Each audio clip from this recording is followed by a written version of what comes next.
Aussie dollar daily forecast, June 28, fxempire.com. The Australian dollar rose during the Wednesday session ever so slightly as risk appetite came back just a bit. The bounce that has happened over the last 48 hours wasn't much of a surprise. We, of course, pointed out that the 50% Fibonacci retracement and the parity level were both there.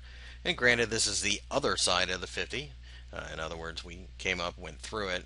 But many times these previous resistance levels will turn into support, just like on a large round number. This would suggest a move higher, but with the Australian dollar being a risk on asset, it's very difficult to get too bullish of it right now.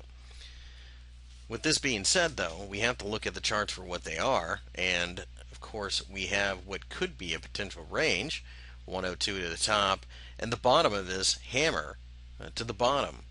If you break the lows from that session, the Monday session, that is an extremely bearish sign, and as such, we would not hesitate to sell at that point.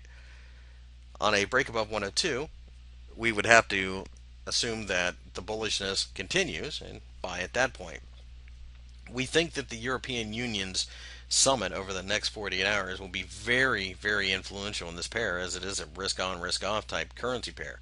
And as such, we may not see much in the way of decisions until after that summit.